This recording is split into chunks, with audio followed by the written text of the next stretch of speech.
I never imagined I'd be the kind of woman who would write something like this.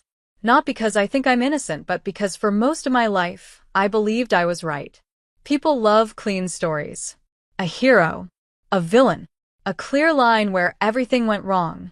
My marriage didn't break like that. It eroded. Quietly. Slowly. With years of silence that looked like stability from the outside.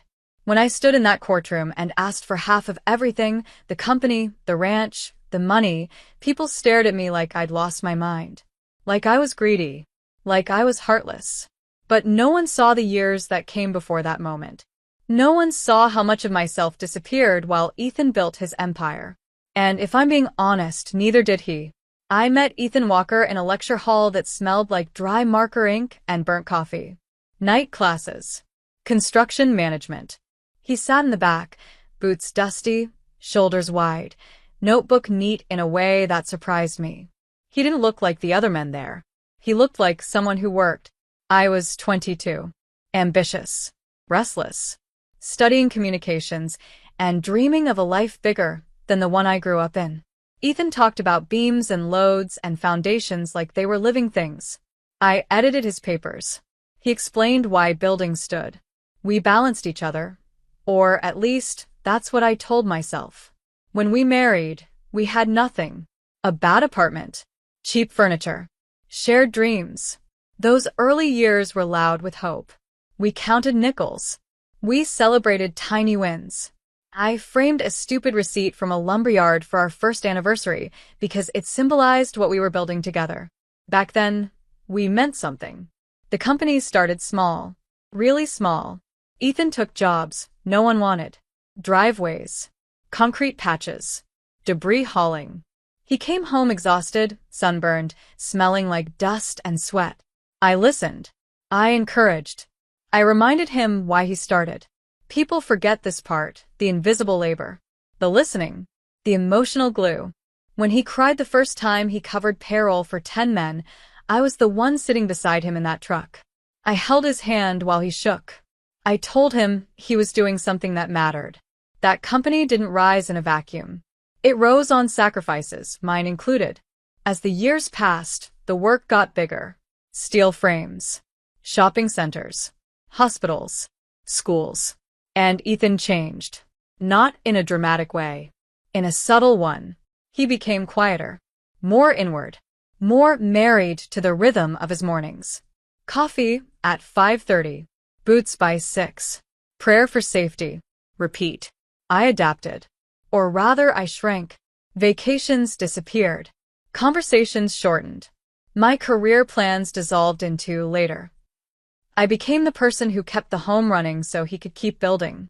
And for a long time, I told myself this was partnership.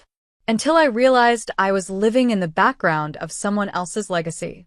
The ranch was sacred to him. Texas land. His grandfather. His father. Every story tied to dirt and wind and fences. I respected it, truly. But I was always a guest there. Never an owner. Never a priority. When the business struggled, the ranch saved him. When the business thrived, the ranch reminded him not to brag. I thought marriage worked the same way. I was wrong. The first time I noticed the shift, it wasn't emotional. It was practical. Numbers. I started asking questions. At first, they were innocent. Or at least I believed they were. How much did machines cost? How did depreciation work?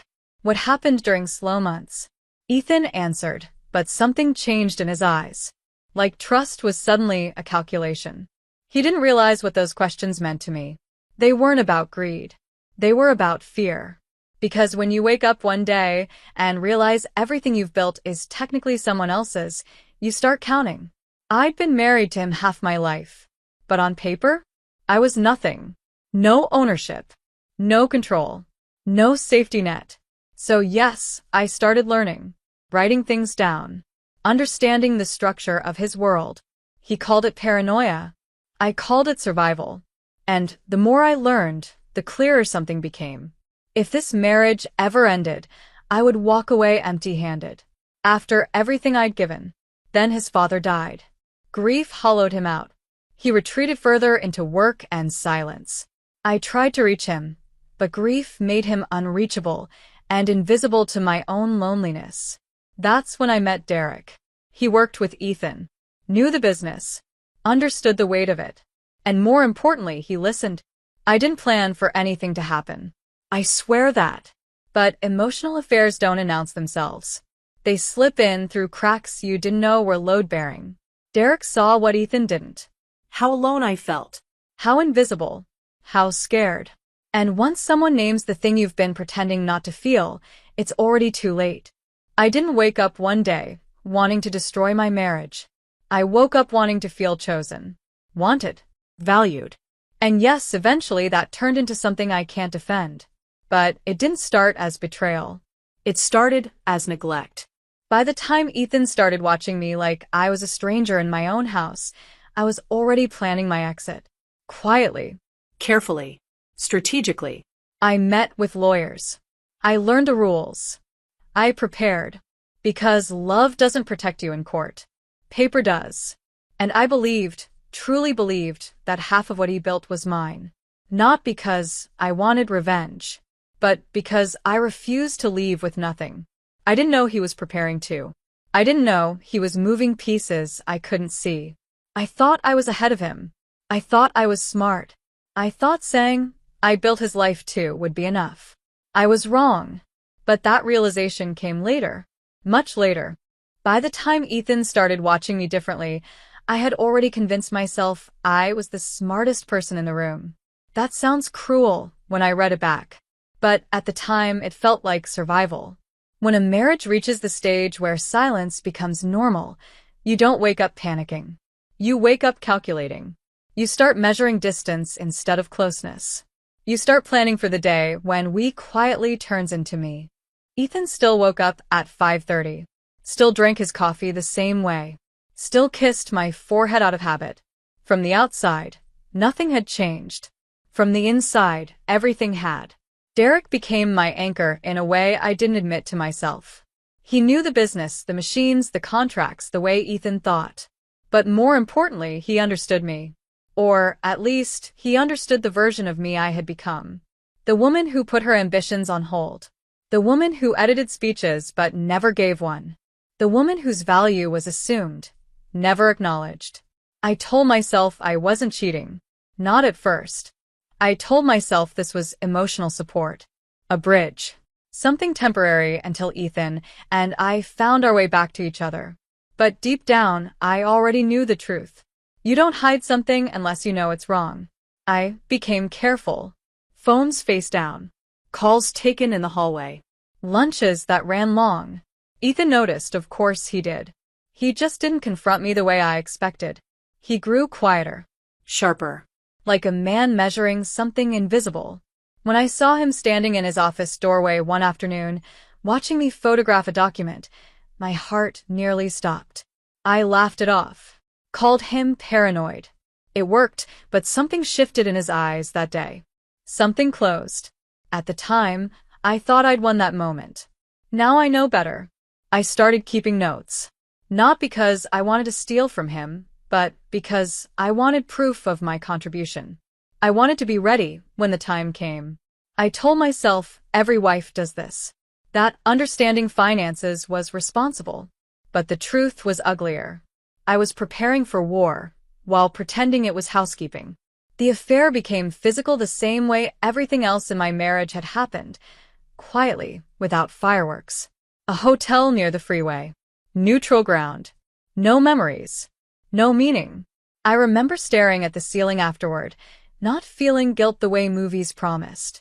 Just a strange calm. Like I'd crossed a line that had been waiting for me. I told myself this was the last step before freedom. What I didn't realize was that I'd just stepped into a trap I couldn't see. Ethan started pulling away emotionally, but he didn't explode. That scared me more than anger would have. Men like him don't yell. They retreat. They observe. They prepare. I noticed small things. Passwords changing. Documents moving. Conversations ending faster than they used to.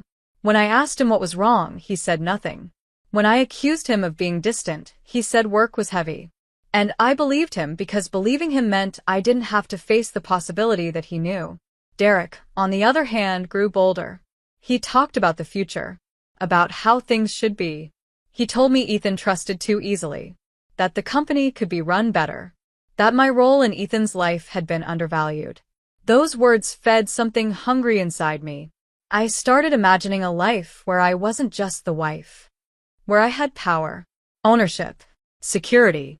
Derek talked about numbers like they were promises. I listened. I met with attorneys. More than one. I learned phrases like community property and just and right. I learned how judges think, what they value, how narratives matter. They told me something that hardened my resolve. In long marriages, courts recognize non-financial contributions. That sentence became my shield. I wasn't taking from Ethan. I was reclaiming what I deserved. The more confident I became, the more blind I grew. I didn't see how calm Ethan had become, how careful, how unbothered. I mistook silence for weakness. I mistook restraint for ignorance. That was my biggest mistake. The night I found a manila folder in his truck, my chest tightened. I didn't open it. Didn't need to. Men like Ethan don't carry paperwork casually. But by then I was too committed to stop. Fear had already turned into momentum. I doubled down. More meetings. More documentation. More reassurance from Derek that everything was going according to plan. I told myself Ethan was behind. I was wrong. The day the papers were ready, I felt powerful. Calm. Prepared. I asked for half, not as a threat, but as a statement. The company. The ranch. The money. I believed the law would protect me. I believed fairness would be enforced. I believed Ethan would fight and lose. I didn't expect him to agree. When he said yes in court, my breath caught. For one beautiful, dangerous moment, I felt victorious. I looked at him and thought, he finally understands. I didn't see the folder. I didn't see the judge's expression change. I didn't realize the game had already ended. Not in my favor. The room shifted before I understood why. Papers moved. Faces tightened. The air grew heavy. And then the truth arrived. Quietly, mercilessly. Structures. Trusts. Transfers. Assets I thought were mine evaporated in front of me. The ranch, gone. The machines not his to give. The company, hollowed out legally. I felt something inside me collapse. Not anger. Not grief. Recognition. I wasn't outplayed because I was greedy. I was outplayed because I underestimated the man I married. I thought builders only worked with concrete. I forgot they also understand foundations. And by the time the judge looked at me with something dangerously close to pity, I knew. I hadn't just lost money. I'd lost the story I'd been telling myself for years. And the worst part? Ethan hadn't raised his voice once. When the judge finished reading, the room felt smaller, like the walls had leaned in to listen. I was still holding the pen. That detail haunts me more than anything else. The ink was fresh. My signature sat there, slightly crooked, like my hand had known before my mind did that something irreversible had just happened. Ethan didn't look at me. Not once. He stood there with that same calm expression he wore on job sites when something went wrong but panic wouldn't fix it. The expression of a man who had already measured the damage and knew exactly how much could be salvaged. I had mistaken that calm for surrender. I understand now how dangerous that mistake was. The judge spoke slowly, deliberately, like every word had weight. Assets restructured prior to filing. Ownership legally transferred. The ranch held in an irrevocable family trust. Each sentence stripped something from me. Not just money. Certainty. My attorney leaned toward me, whispering frantically, flipping pages that suddenly meant nothing. The binder that had once felt like armor now looked thin. Useless. I kept waiting for Ethan to flinch, to react, to look at me with anger. But he didn't. And somehow, that hurt more than rage ever could. The moment that broke me wasn't when I realized I wouldn't get half. It was when I realized how clean it all was. No loopholes. No hidden tricks. No illegal maneuvering. Just preparation. Ethan hadn't cheated the system. He had respected it and used it better than I ever could.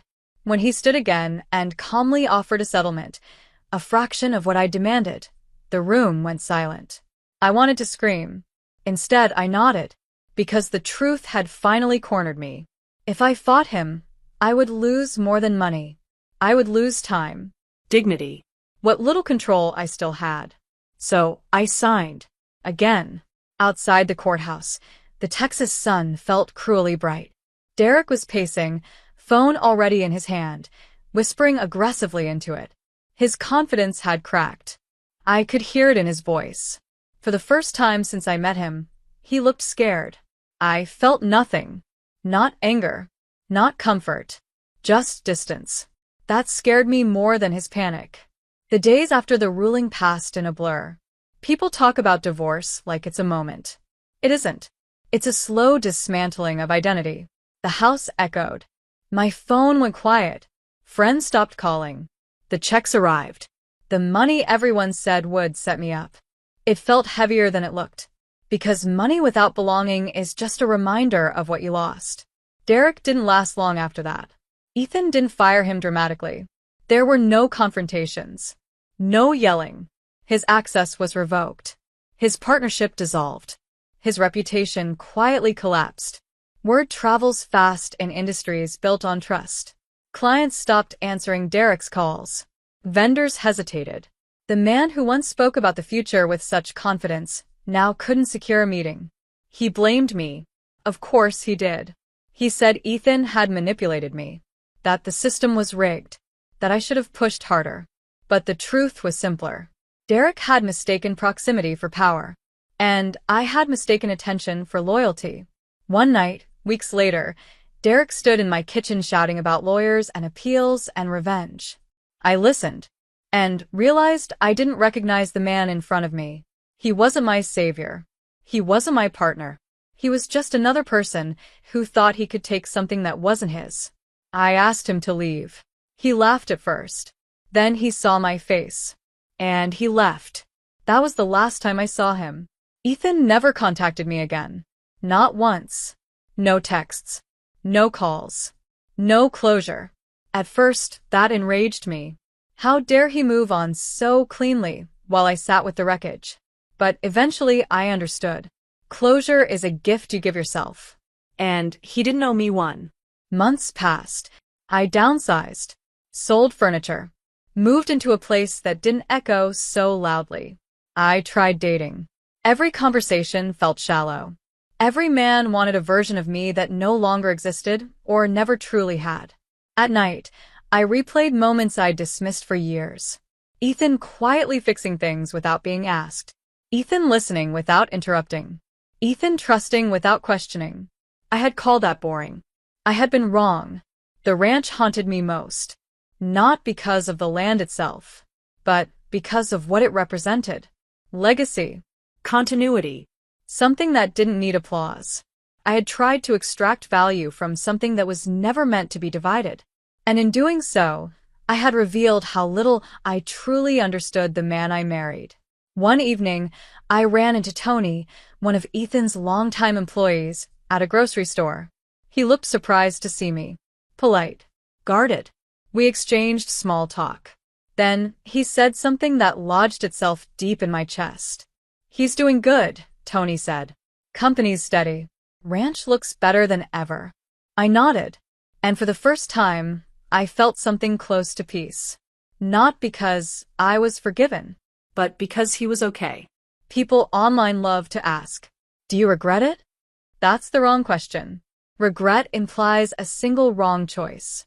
What I regret is the slow erosion of gratitude. The way I stopped seeing partnership and started seeing entitlement. The way I believed contribution only mattered if it was visible. I didn't lose everything in court.